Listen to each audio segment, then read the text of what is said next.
Ini ada mungkin Al-Bulan mau tambah ini, silakan. Al-Bulan.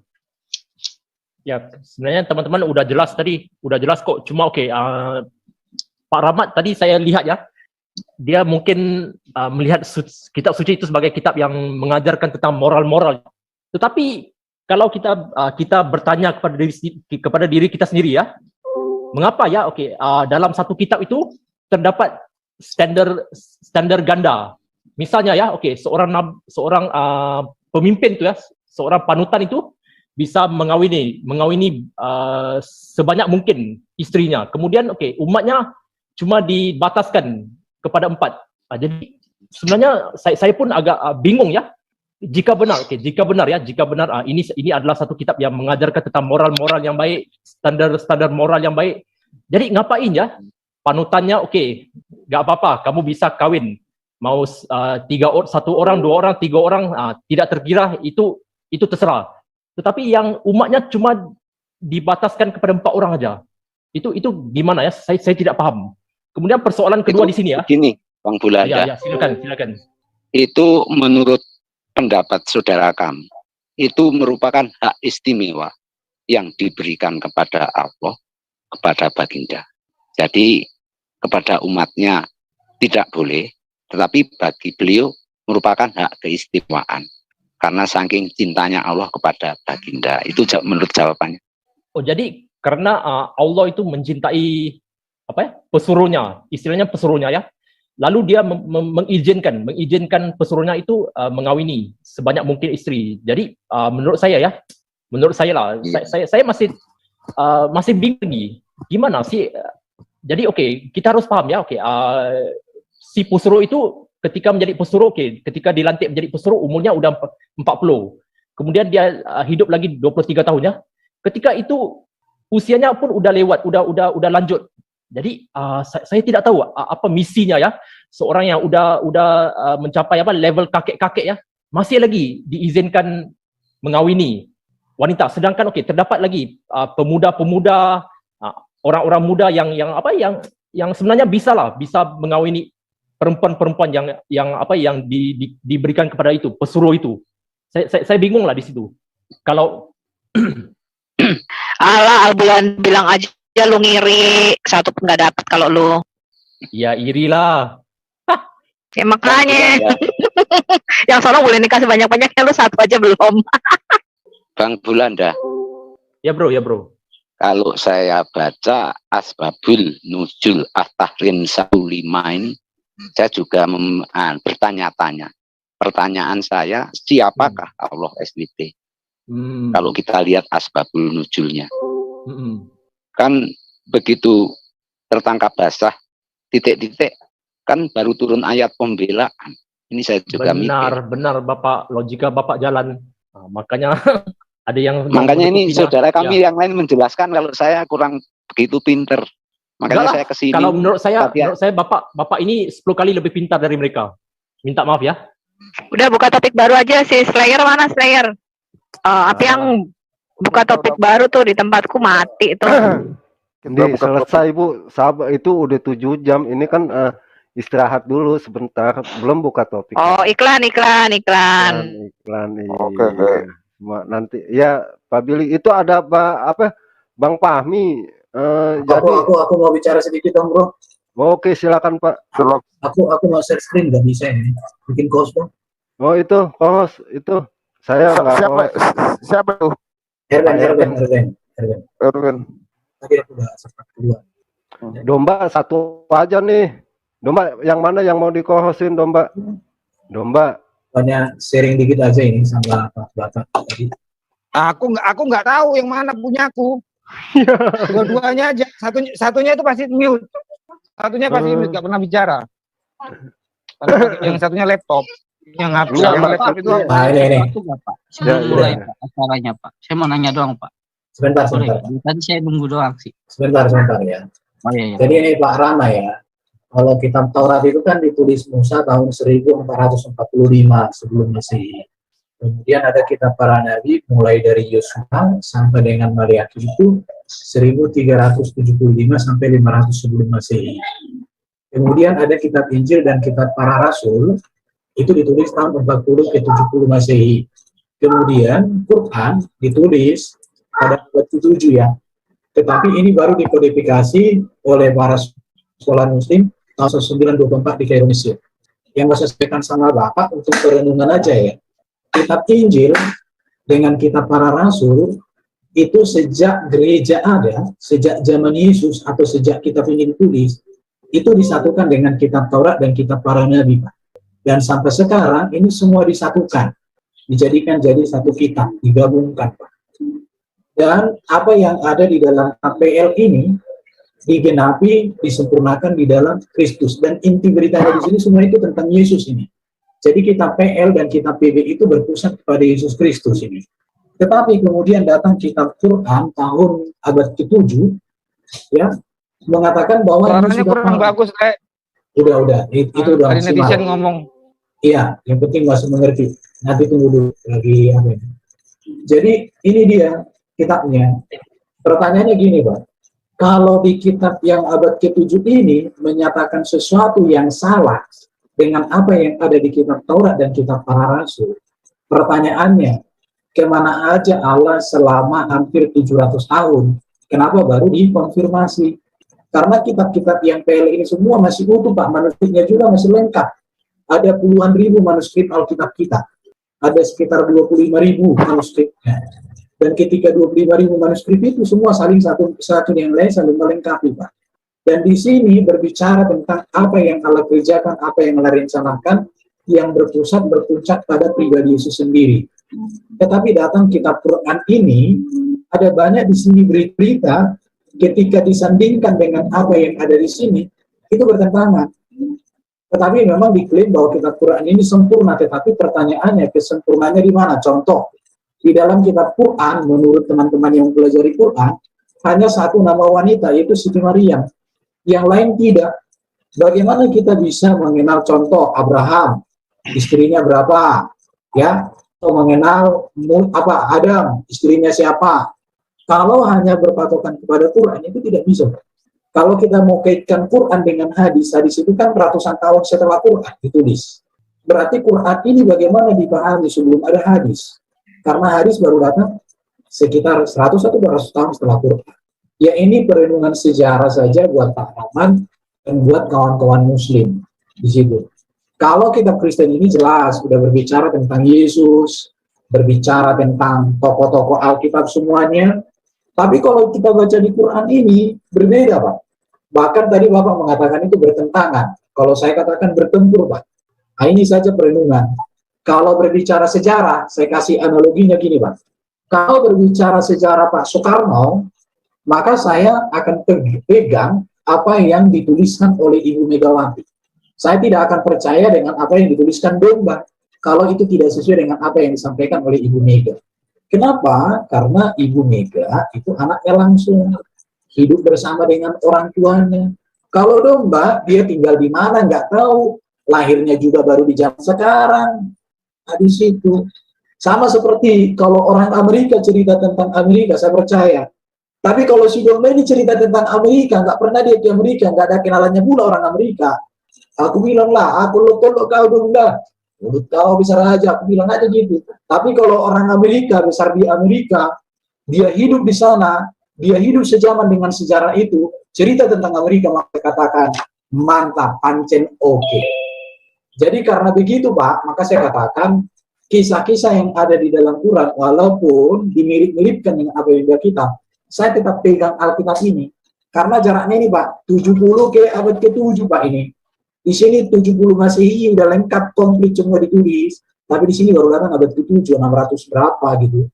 Ya kalau orang percaya kepada ini, itu hak mereka. Kita nggak boleh protes, kita nggak boleh marah-marah.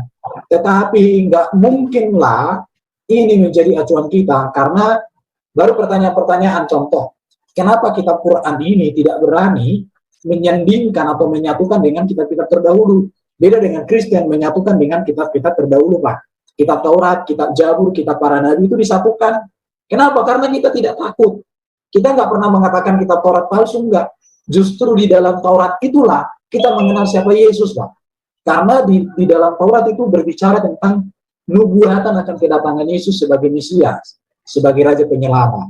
Nah, ini sebagai sebuah perenungan ya yang saya coba buat sikit-sikit supaya Bapak bisa pikirkan, Bapak bisa pertimbangkan. Terima kasih, itu aja. Lanjut. Terima kasih. Sabar. Ini ada yang raise, kalau bisa di-raise dulu. Ini ada Jason, silakan Jason. Nanti yang Jason bilang, yang Erwin bilang itu enggak, nah ini enggak ada tanggapannya gitu. Biar saya tanggapi sebentar aja. Jason bisa sebentar? Ya, silakan Fahmi. Iya. Pertama, saya mau tanya sama yang tadi ngomong tadi. Arti kodifikasi itu apa sih? Menurut apa yang disampaikan oleh Pak Munim Siri, bahwa waktu itu scholar yang datang dari berbagai negara ketemu mereka di Al-Azhar Mesir, ada videonya, ada perbedaan-perbedaan. Sehingga mereka sepakat untuk membuat, walaupun ada yang tidak setuju waktu itu. Dan itu terjadi 1924. Yang menyampaikan itu adalah Profesor Munim Siri, yang memang dia bidangnya di situ. Nah, kalau Bapak mau tahu bukunya itu ada di Polemik Kitab Suci atau Kontroversi Islam Awal dan Tradisi Intelektual Islam di studio. Silakan. Iya, saya cuma tanya. Saya tuh cuma tanya arti kodifikasi itu apa? Kodifikasi Bapak nggak tahu. Bapak seorang dosen. Enggak, maksudnya tadi kan coba dibuka ulang tadi slide-nya coba. Slide mana? Aku jawab. Kodifikasi itu dari kodeks, artinya dibukukan. Kodeks itu artinya lembaran-lembaran yang dijilid, dipotong-potong dari gulungan atau server, kemudian dikodifikasi itu artinya mulai dibukukan. Kalau kanonisasi itu artinya distandarkan. Nah, di sini tulis di Arab oleh orang Arab di abad ke-7. Oke, saya setuju. Dikodifikasi tahun 1924. Kalau tadi dibilang dikumpulkan. Menurut aku sih harusnya dikanonisasi, Pak, dilanjutkan, Pak. Dikumpulkan di tahun 1924. Nggak salah tuh. Nggak salah, Pak. Jadi Quran yang Bapak pegang sekarang versi Hafs dari Hashim itu distandarkan tahun 1924 oleh Universitas Al-Azhar Cairo University yang bernama Muhammad Al-Hudaini. Al-Hadad Al-Hudaini. Ya udah, itu berarti pengertian dari slide ini itu kodifikasi itu tahun 1924. Tapi beginilah, kalau tadi dibilang sama dikanonisasi harusnya distandarkan. Ya, standar itu dikumpulkan. Nah, kalau kita ingat ya, itu kan ada namanya itu manuskrip, misalnya manuskrip ketua ya, itu Birmingham manuskrip. Kemudian ada Tübingen manuskrip. Kemudian yang agak lengkap itu top copy. Nah, itu jaraknya itu kalau diadu dengan misalnya kalau yang dibilang tadi itu complete manuscript of Bible, itu kan setahu saya itu yang tertua itu ya Codex Sinaiticus gitu. Codex Sinaiticus itu seingat saya ya itu di abad ke-4. Jadi ada sekitar taruhlah 300 lebih tahun gitu, untuk bisa terkumpulnya kitab suci orang Kristen saat ini. Nanti silakan cek sendiri itu top copy itu datingnya tuh berapa gitu. Terus kedua gini, kalau dibilang apakah Tuhan itu menjaga firman-Nya? Kalau menurut saya simpel gini aja. Di Indonesia gitu kan, dengan misalnya di mana, tadi kan semua Amerika ya gitu kan. Amerika itu kalau baca Fatihah, seingat saya sih sama gitu, karena saya pernah jadi makmum di sana gitu. Nggak ada yang beda itu. Nggak ada yang bilang misalnya apa gitu. Terus apalagi tadi kebanyakan sih, jadi saya gitu jadi lupa tuh mau menanggapi yang mana gitu. Satu-satu dulu. Bapak percaya nggak Quran Bapak yang Bapak pegang sekarang ini versi Utsmani? Saya nggak akan bilang itu versi Utsmani gitu. Quran itu dari Allah dan Allah menjaga sendiri gitu. Jadi metode transmisinya itu melalui lisan gitu. Adapun yang tertulis itu karena orang itu menghafal, kemudian dia menuliskannya. Jadi Ya, sumber utama dari transmisi Quran itu adalah tradisi lisan. Dibacakan saat sholat, kemudian aku tanya. yang Sebentar, yang sebentar, menjadi satu-satu dulu. makmum, Jangan kemudian lompat, itu satu-satu dulu. menghafal, kemudian dia menyampaikannya Satu-satu lagi. Jadi itu namanya itu yang transmisi lisan itu seperti itu, gitu. Satu-satu dulu. Bapak percaya nggak ketika Muhammad menerima wahyu kemudian ada juru tulis suruh nulis? Begini ya, kalau dibilang ada juru tulis, jadi gini, setiap kali menerima wahyu Rasulullah SAW itu, kemudian dia recite the verse gitu kan. Kemudian yang mendengarnya itu kan bukan cuma satu atau bukan cuma si Zaid bin Sabit gitu, tapi banyak orang. Nah, begitu masuk ke zaman khalifahnya Utsman bin Affan, itu kan ada urgensi untuk Kan satu-satu Pak, jangan Utsman dulu, jangan Muhammad dulu. banyak sekali Jangan lompat ke yang Utsman. karena banyak sekali tuh para Pak Fahmi jangan lompat ke yang Utsman. yang Pak tewas. Fahmi. Makanya ada kebijakan gitu. Kalau gitu kita kita kumpulkan orang-orang penghafal ini. Nah, dalam ketika dikumpulkan itu nanti ada tuh yang namanya itu yang mengujinya gitu. Ini yang orang-orang terdekat langsung, yang mendengar langsung ketika Rasulullah itu masih hidup.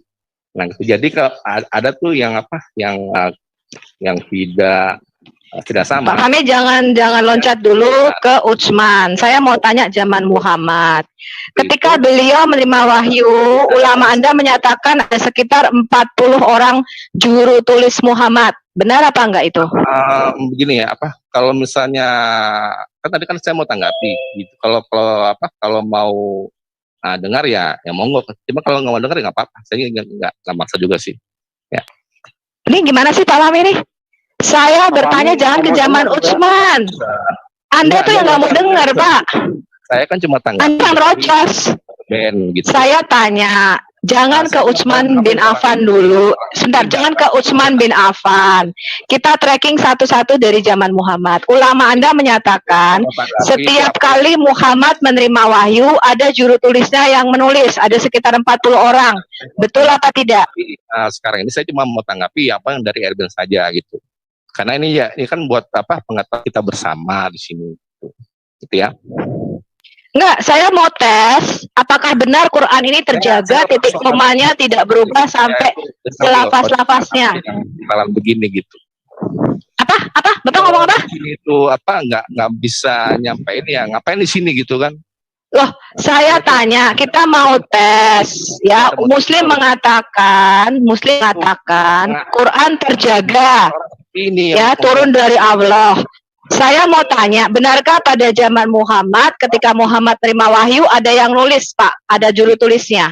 Nah, kalau nggak setuju ya itu nggak masalah. Cuman artinya itu mesti ini orang katanya dosen ya? Ada Kristen datang ke Muslim datang. Ini bener dosen apa gimana sih ngomongnya nggak nyambung? Itu kan nanti terjadi dialog. Sabar, yang enak.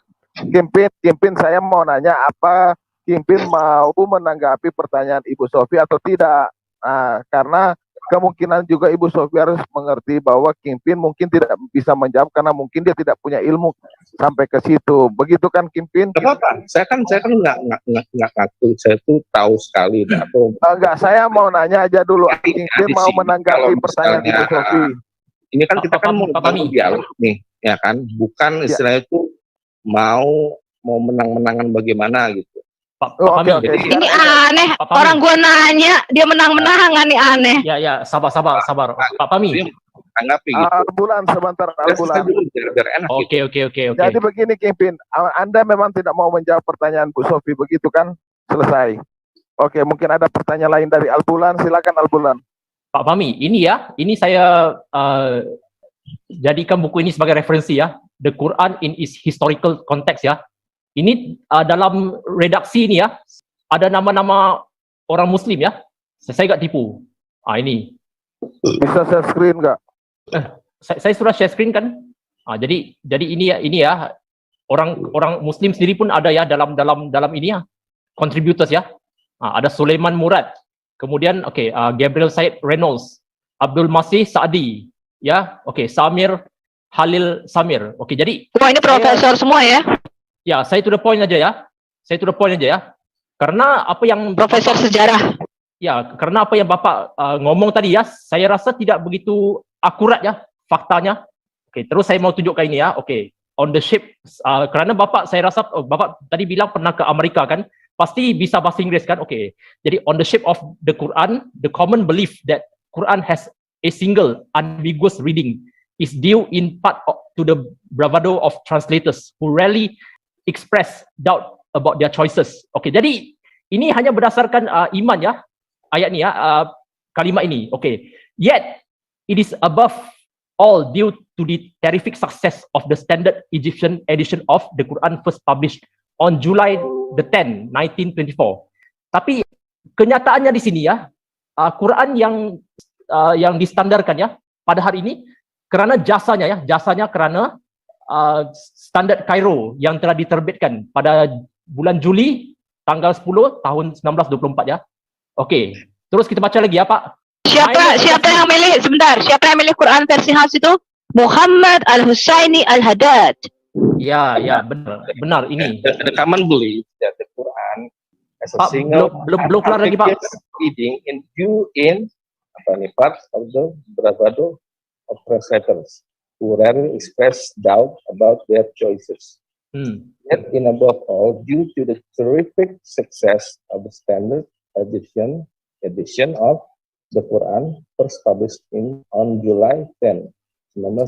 Maksudnya apa yang mau sampaikan di sini apa? Okey, maksudnya yang kalimat pertama ini ya, okey, kan orang Muslim kan berpendapat Quran itu cuma satu. Tiada apa bacaan yang unambiguous, tiada bacaan yang yang tidak sama. Hal ini adalah kerana jasa orang-orang yang menterjemahkan Quran yang tidak pernah meragukan tentang Quran pilihan yang mereka baca. Tetapi sebenarnya di atas anggapan itu sebenarnya jasa ini adalah berdasarkan standardisasi ya, edisi Mesir yang dibuat pada tahun 1924. Ini ya, Bapak kan bisa bahasa Inggris, masa Bapak enggak tahu? Di sini dibilang. Iya, Quran yang sekarang ini disebut edisi Royal Cairo atau edisi King Fuad. Ya, Pak. Published in, kamu tahu nggak beda antara yang diterbitkan itu dengan yang ditulis? Makanya kan dimaksud manuskrip. Manuskrip itu artinya apa? Yang ditulis tangan. Terus Pak, habis itu bisa juga itu berarti dicetak, print out gitu. Jadi kalau kita bicara tentang edisi dari yang cetakan itu ya ini betul gitu. Tapi apakah bukti manuskripnya itu sudah tertulis?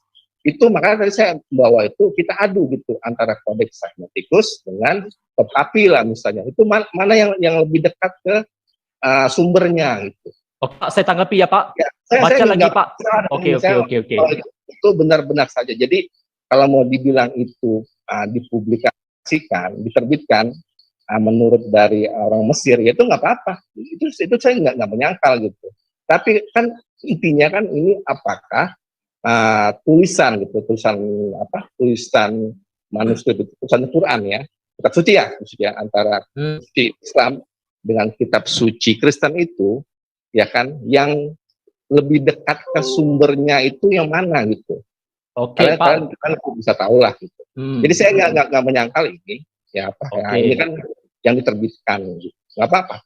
Oke, kita baca lagi nih. In response, the government destroyed a large number of such texts by sinking them in the Nile River and issued its own text. Terjemahkan Al-Bulanda. Jadi sebagai responnya pemerintah dari Mesir itu memusnahkan sejumlah besar,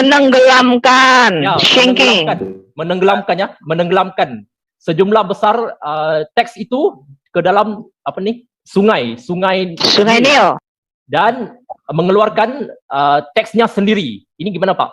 Kalau benar, kalau Bapak tadi bilang kan itu kan cuma masalah publikasi kan. Jadi sebelum itu teks yang sebelum itu gimana Pak? Yang ditenggelamkan itu, dimusnahkan, destroy, kemudian ditenggelamkan. Itu gimana? Nah, Pak? itu baca tuh. The Cairo project is followed in the spirit of Khalifah Utsman and Governor Al-Hajjaj bin Yusuf. Jadi pada waktu itu Utsman juga membakar manuskrip lainnya, membuat versinya sendiri yang dia menyuruh Sayyid Tabit bikin. Begitu juga dengan Al-Hajjaj bin Yusuf waktu itu disuruh bakar itu semua salinan-salinan Utsman. Al-Hajjaj bin Yusuf waktu itu membuat versinya sendiri sampai akhirnya masih terus berkembang pada waktu itu.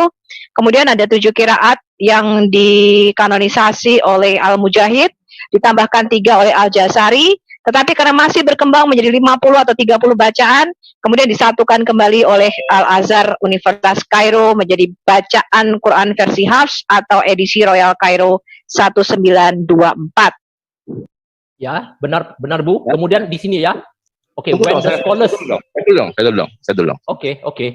Ya, jadi di sini kalau saya baca sih itu pemerintah Mesir waktu itu punya motivasi ya, kan dibilang ya. In fact, the Egyptian government was motivated to begin the project that would lead to the Cairo Quran edition due to the variations or errors as an appendix to the Cairo edition described them found in the Quranic text that they had been importing for state school. Ya udahlah. Ini gini ya. Jadi ini pemerintah Mesir di sini gitu. Ya mereka itu memusnahkan yang edisi lama mereka gitu karena ditemukan oleh mereka sendiri itu ada di dalam situ tuh ada apa ya? Error apa? Ada variasi atau kesalahan. Jadi yang salah itu dari pemerintahnya sendiri, gitu. Kayak sudah ya. Oh, jadi yang salah ya pemerintahnya. Jadi materi-materi ini yang diajarkan di sekolah itu gimana, Pak? Bukankah materi ini dipakai di sekolah-sekolah itu? Ya, kebetulan gini ya. Jadi kan saya kan nggak tahu banyak tentang sejarahnya itu kenapa pemerintah Mesir itu mereka memusnahkan yang cetakan yang mereka temukan itu ada variasi atau kesalahan gitu. Saya nggak tahu asal mula itu bagaimana gitu. Nanti silakan cek. Jadi saya kenapa bisa buka ini dong. Al-Bulanda puterin videonya Munim Siri dong. Munim Siri, benar. Biar Muslim juga tahu sejarah kanonisasi atau standarisasi Qur'annya. Tapi kenapa nggak pakai versi Hafs? Nggak apa-apa. Di channel saya juga ada tuh Munim Siri. Oh, channel Munim Siri ya? Kanonisasi gitu. Itu nggak ada seperti itu. Karena yang menjaganya sendiri itu dari pemiliknya langsung, ya Tuhan. Istilah ya makanya kita tes, Pak. Kita tes. Benar nggak Quran Anda terjaga? Nah, sebentar dulu, sabar dulu. Gini ya, jadi kalau saya itu salah satu mungkin dari sedikit yang menolak ya, itu istilah kanonisasi Quran. Quran itu bukan kayak Bible. Ditetapkan oleh mungkin satu orang atau sekelompok orang sehingga menjadi kata-kata Tuhan. Jadi yang menentukan kata-kata Tuhan itu malah manusia sendiri, bukan Tuhannya. Menurut saya itu aneh gitu. Pak Pami. Nah, makanya, justru yang dikanonisasi itu Quran Anda, Pak. Ya, Quran Anda itu pada waktu zaman Muhammad ada 7 Quran, ada 7 versi Quran, namanya Sabatu Ahruf. Tetapi apa haknya Utsman ibn Affan membuat hanya 1 bacaan saja, padahal Allah, Jibril dan Nabi Anda mengatakan ada 7 macam ahruf. Di sini kenapa itu? Lain nggak di sini? Lalu di sini ada. Kenapa Anda takut, Pak? Kenapa Anda takut berbicara sejarah? Di sini ada Muslim lain nggak? Ada tuh Muslim, Pak Rahmat. Oke, Pak Rahmat, assalamualaikum. Pak Rahmat. Waalaikumsalam. Pak Rahmat, pernah nggak itu Pak Rahmat tuh diajari tuh apa? Kalau Quran itu dikanon. Quran itu distandarkan. Non itu adalah bahasa Yunani untuk kanon tuh artinya mistar atau penggaris. Jadi Utsman itu ya mengkanon, menstandarisasi Quran namanya. Pak Rahmat pernah nggak diajarin kalau Quran itu dikanonkan gitu? Tidak pernah. Oke. Tidak pernah. Tetapi juga menjadi pertanyaan loh Pak Fahmi. Ya. Yang jadi pertanyaan tuh, mungkinkah Allah itu menurunkan kitab gedebuk berupa buku, ini yang jadi pertanyaan juga. Ya, makanya tuh ada ayat tuh inna anzalna fi lailatul qadr. Jadi kata anzalna itu bukan satu kali turun satu paket gitu, tapi secara berangsur-angsur. Pak Rahmat. Ya. Pak Fahmi dulu. Ya. Pak Fahmi pernah membaca Sirah Nabawi, di mana Baginda ini pernah berguru kepada Warakah bin Naufal. Mungkin Bapak nanti bisa mempelajari siapa. Itu ada di Bukhari 3 gitu. Jadi waktu itu kisahnya ya para matya, Rasulullah kan setelah menerima wahyu di dua hijrah pertama kali ya, kemudian datang kepada istrinya Siti Khadijah radhiyallahu anha. Kemudian berdua itu mereka mau konsultasi dengan Warqa bin Nawfal gitu kan. Dan di situ Warqa bin Nawfal itu malah mengkonfirmasi bahwa Rasulullah SAW itu adalah yang dijanjikan gitu, karena nggak ada keterangan kalau Warqa itu adalah muslim gitu. Bahkan istilah muslim itu belum ada, karena ini baru awal wahyu gitu. Artinya kita bisa menginfer bahwa Warqa ini adalah dia ahli kitab, entah itu dari Yahudi, entah itu dari Kristen, yang penting dia sudah tahu. Dan di akhir dari Bukhari 3 itu bilang akan mendukung dia gitu. Itu ya Pak Rahmat. Apa Mi? Justru begini, dari narasi lanjut. ini ada semacam kedekatan, bahkan Waraqah bin Nawfal inilah yang mentasbihkan atau meneguhkan kenabian Muhammad. Bahkan dari Waraqah bin Nawfal inilah yang pertama kali mengenalkan istilah namus atau malaikat Jibril tadi. Sehingga saya berasumsi ada kedekatan yang sangat intim dengan Waraqah bin Nawfal ini sebagai pendeta Nasrani saat itu. Dari situ saya ada benang merah. Nasrani ya? Iya, ya, Nasrani. Nasrani. Ya. Kalau saya sih nggak dapat itu informasi kalau Warqa itu. Nah ini Pak, perlu Bapak membaca Sirah Nabawi, nanti bisa diklik. Nah, atau pernah mengikuti Buya Sakur juga. Ya, atau Pak Rahmat itu di-share aja gitu, mana gitu. Tapi beginilah, itu intinya itu. Jadi kalau Quran itu bagaimana itu bisa terjaga gitu kan? Kita praktis saja gitu kan. Di semua bagian bumi itu, ya, itu membaca Quran itu nggak beda. Yang beda itu mungkin dalam hal tadi ya seperti tadi Ibu tadi bilang itu tentang apa yang Sabatul Ahruf itu gitu.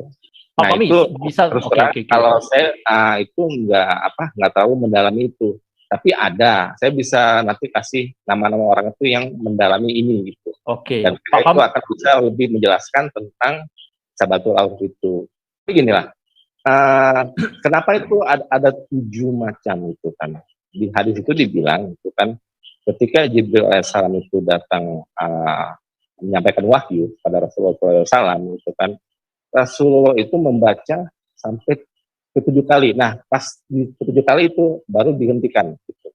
Artinya, ke-7 bacaan itu adalah legit, sah. Gitu. Jadi, kalaupun ada perbedaan misalnya kata kotaluk, kotilu, gitu. Kotaluk, kotilu itu sama-sama sah. Gitu. Narasinya hadis Bapak nggak begitu, Pak? Ya, Pak Pami. Jadi saya mau bertanya ya. Sebentar. Sabatul Ahruf dulu, Bulanda dibahas dulu. Ya. Di dalam hadis-hadis Bapak, mengapa bisa muncul Sabatul Ahruf atau 7 qiraat bacaan itu? Karena ada pertengkaran di antara para sahabat-sahabat Nabi Bapak. Kalau mereka tahu Quran diturunkan dalam 7 bacaan, nggak mungkin mereka saling bertengkar. Contohnya Hisham bin Hakim dengan Umar bin Khattab itu bertengkar karena Hisham membaca surah Al-Furqan lebih panjang ayat-ayatnya dibandingkan Umar bin Khattab. Lalu mereka berantem, dari mana kamu dapat bacaan ini? Dari Muhammad. Kamu dari mana? Dari Muhammad juga. Lalu mereka menghadap Muhammad. Kemudian Muhammad membenarkan, oh kamu benar, kamu juga bacaannya benar Umar bin Khattab, karena Jibril menurunkan dalam 7 ahruf. Jadi cerita Jibril menurunkan 7 ahruf itu baru dibuat setelah ada pertengkaran di antara para sahabat. Demikian juga dengan Abdullah, termasuk Ibn Mas'ud, di mana Ibn Mas'ud ini dan Ubay bin Ka'ab ini merupakan penghafal Quran. Mereka sampai ragu-ragu bahwa Quran ini merupakan firman Allah karena terdapat perbedaan bacaan. Barulah turun cerita Sabatul Ahruf itu. Jadi yang berbeda bukan dialek, tetapi huruf-hurufnya memang berbeda. Ahruf itu hurufnya beda. Kalau hurufnya beda, yang dibakar itu kalau dia itu bukan lidahnya, Pak. Yang dibakar waktu itu manuskripnya. Nah, perbedaan bacaan-bacaan inilah yang menurut sejarah Utsman bin Affan menyatukannya di dalam satu mushaf wahid namanya. Nah, tetapi tulisan Said bin Thabit yang katanya diskanonisasi atau distandarisasi oleh Utsman bin Affan Dikirim ke 5 provinsi, 9 provinsi ini sampai sekarang pun tidak pernah ketemu mushafnya. Protolannya saja nggak pernah ketemu. Sisa-sisa papirusnya atau manuskrip atau perkamannya nggak pernah ada. Yang Bapak sebutkan tadi di Topkapi, di Ma'il, Petropolitanus, Birmingham, semuanya abad ke-7, abad ke-8, bukan abad ke-7, sorry, akhir abad ke-8, awal abad ke-9. Termasuk yang Birmingham. Walaupun dari sisi C14 atau carbon datingnya lebih dulu daripada zaman Nabi Muhammad, tetapi kalau kita lihat paleografinya justru tahun 700-an lebih. Karena dia palimpsest. Palimpsest itu artinya ditumpuk, ditimpa tulisannya. Jadi mana ini manuskrip yang ditulis Said bin Thabit ini? Oke, sudah? Oke. Gini. Ya, silakan dijawab. Ya. Seperti saya bilang itu, Quran itu tidak berdasarkan dari manuskrip, tapi dari memorization. Jadi paling apa gini lah, kalau sholat tarawih itu kan biasa tuh mau baca itu dari mulai hari pertama sampai hari terakhir itu full gitu. Dan itu dilakukan kan setiap tahun gitu, mau baca fullnya. Tapi bukan cuma itu saja gitu kan, ada cara-cara lain tentang transmisi lisan ini. Jadi kalau Muslim ditanya gitu kan, dari mana kita bisa tahu kalau Quran itu sama dengan yang disampaikan oleh Rasulullah SAW itu ya melalui transmisi lisan itu. Hafalan. Tapi kan banyak kan itu. Ya buktinya ada tuh yang penghafal Quran tuh ada gitu. Itu bukti kalau Tuhan sendiri itu menjaga gitu.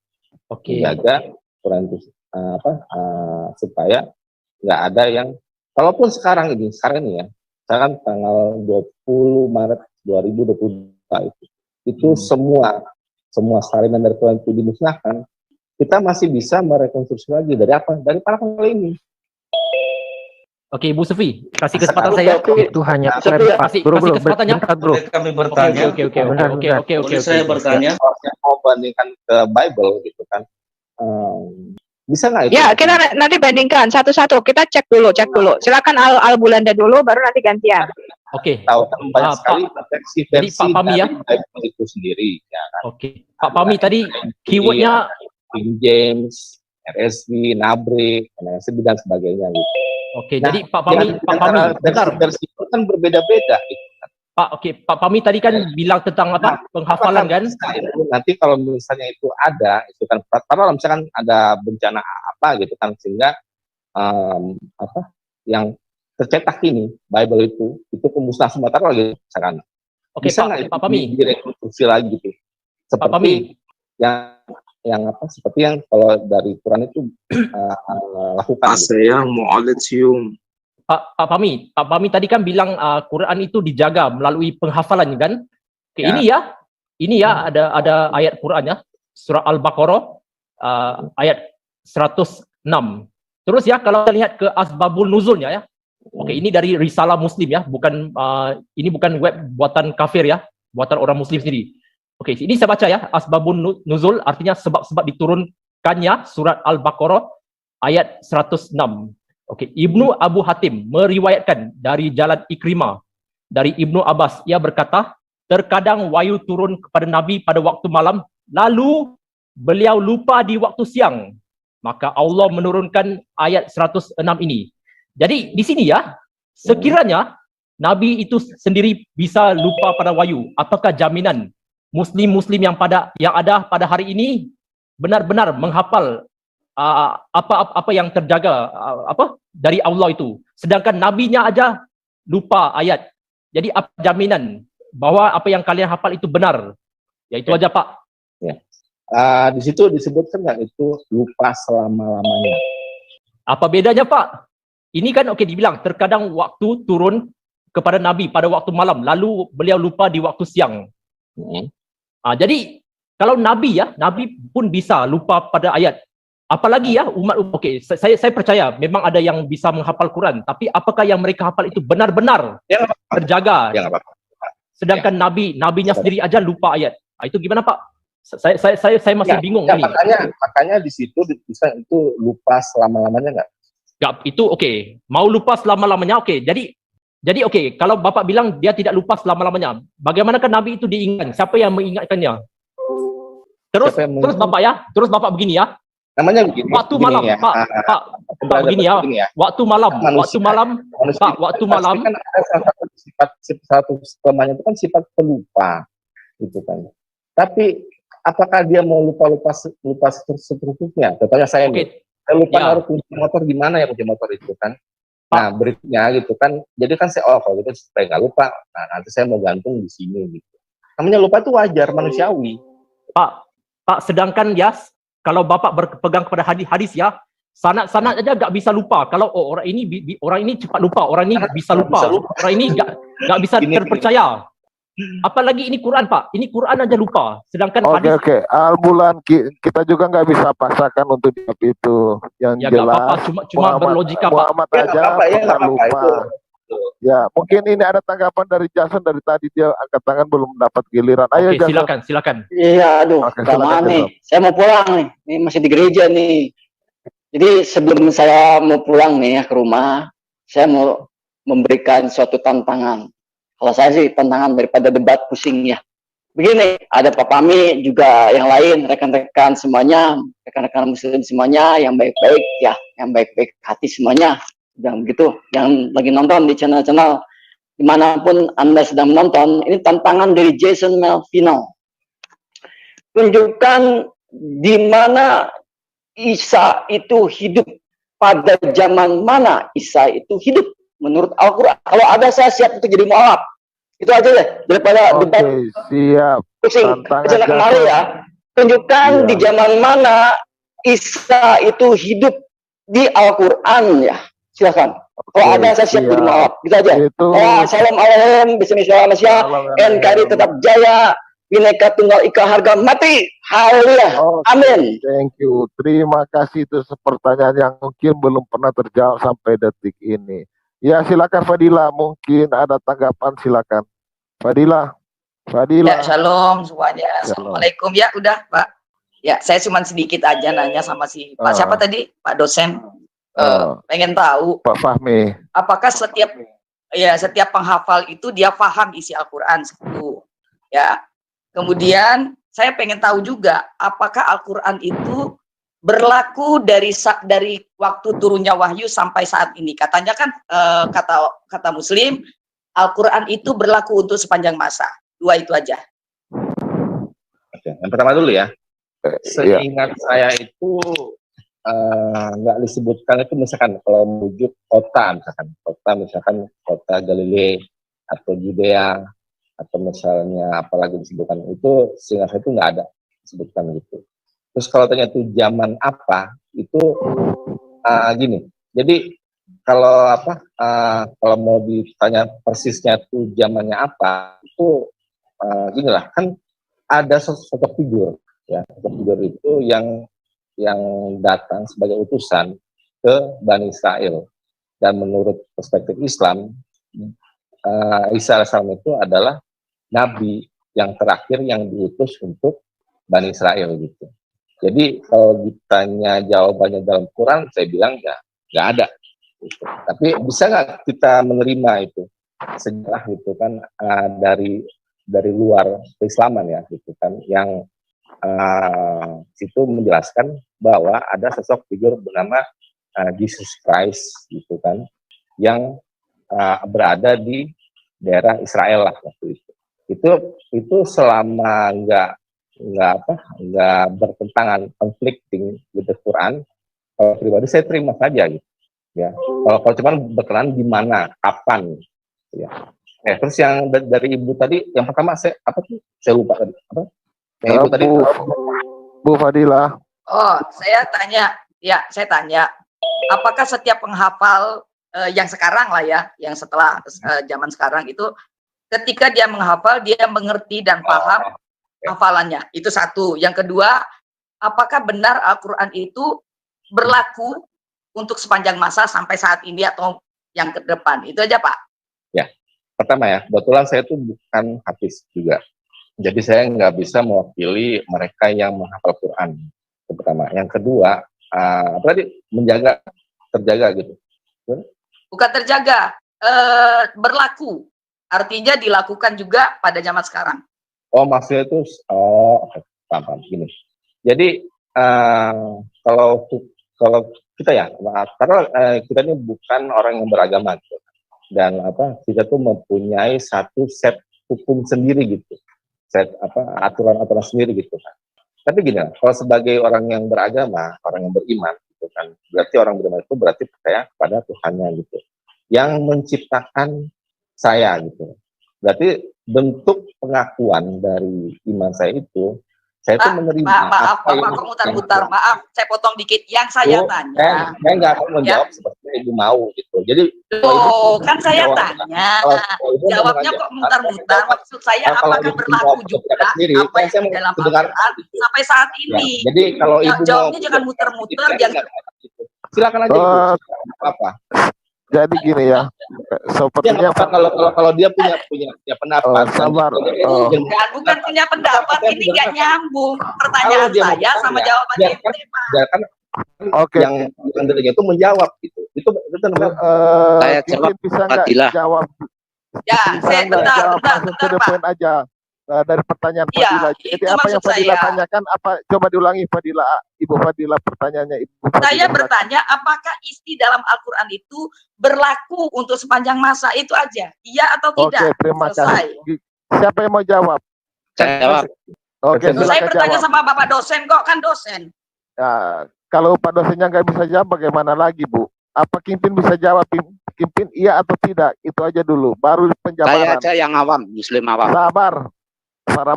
Kimpin hanya menjawab iya atau tidak, baru dijabarkan. Oh, ya berarti si ibu yang gambar salib itu nggak butuh penjelasan, ya udah, jawab iya. Kenapa? Kurang dengar saya, Pak.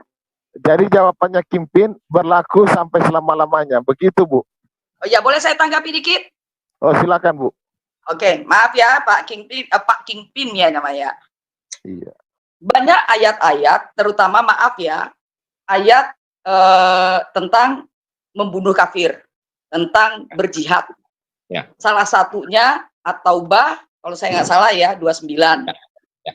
Nah, itu banyak muslim yang mengatakan itu berlaku cuma di zaman perang. Ya. Artinya tidak berlaku di zaman sekarang. Ya. Nah, artinya ada beberapa ayat, bahkan banyak ayat yang tidak berlaku juga di zaman sekarang. Artinya tidak berlaku. Al-Quran itu tidak bisa dikatakan bisa berlaku untuk sepanjang zaman. Ya. Dia menyesuaikan.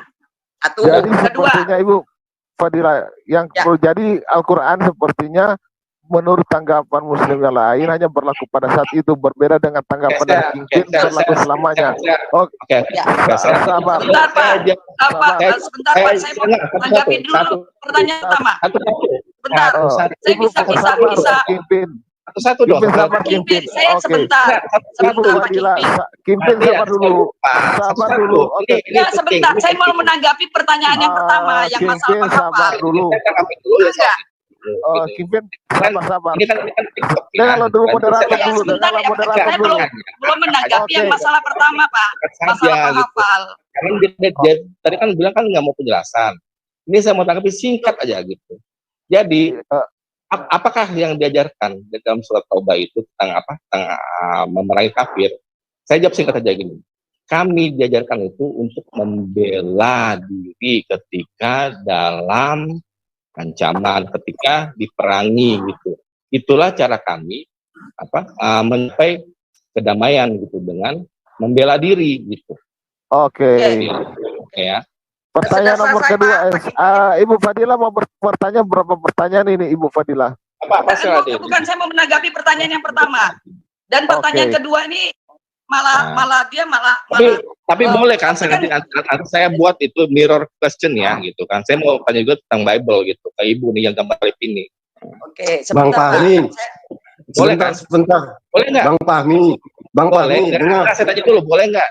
Bang Fahmi, dengerin dulu. Nggak boleh nggak gitu. Dengerin dulu, tampung kan dia kan jawab gitu.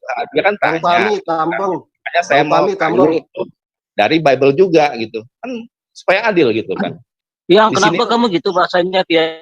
Gini ya, saya di sini tuh bukan untuk interogasi gitu. Jadi, supaya ada dialog gitu. Bukan interogasi di sini. Betul nggak? Loh, justru ini saya bertanya, ini jadi interogasi di sini. Interogasi, Pak. Masya Allah. supaya tidak ada menginterogasi Bapak. Nah, ini kita Muslim itu suka saya juga framing-framing bertanya begini. tentang dari Bible itu sendiri gitu. Bisa kan nanti ya. Bapak ini gimana sih lagi ditanya? Ya, Bapak ini sama yang itu yang tapi yang tolong di-mute semua. Di-mute semua, bicara satu-satu. Sabar, bicara satu-satu kan belum selesai tadi pertanyaan Ibu. Baru Kingpin juga langsung, kalau nggak bisa jawab, bilang aja Kingpin nggak bisa. Itu aja kan simple, nggak dipaksakan juga harus menjawab di sini. Sebentar, coba Ibu. Sebentar. Nah, udah keluarkan dia kalau di ini. Teman-teman Muslim, sekali lagi nih yang ada di sini nih ya. Kalau ditanya A, jawab A. Jangan dijawab C, B, D, yang lain-lain. Bang Fahmi ini saya bilang ini di YouTube-in lain kali. Belajar bertanya. Kebiasaan Bang Fahmi. Pandi, lo ngomong apa ya Pandi? Oke, saya mau jawab tadi pertanyaan si Ibu Fadila tadi. Jadi gini. Enggak, bukan itu. Kamu tadi ngomong apa sama Apiang? Tadi tuh yang ditanya Apiang. Kamu ngomong apa sama Saya Apiang? bilang ke Piang, jangan kamu ngil gitu ke Gurunda saya, ke Abang Fahmi, nggak usah gitu kamu. Ya, kalau kamu ngomong yang gue sopan, apa? Piang. Manggilnya apa? Manggilnya apa? Manggil yang sopan lah. Kalian mengajak harus menunjukkan ajaran kasih. Katanya ajaran kasih. Kok kayak gitu? Ini kalau ditanya, jawab. Gue manggil apa? Makanya kamu punya ajaran kasih, kamu harus nunjukin ajaran kasih. Di sini. Kamu sok-sokan kamu. Panggil kamu di sini nggak punya sopan. Kalian tuan rumah. Fahmi, jangan kamu teman tadi ajarkan. Ditanya. Udah, stop. Yang, udah stop. Udah, ulangi dari nol. Fahmi, kamu jawab pertanyaan Bu Fadila. Fahmi udah kabur. Jadi gini teman-teman Muslim, contoh kedua si Pandi ditanya apa jawabnya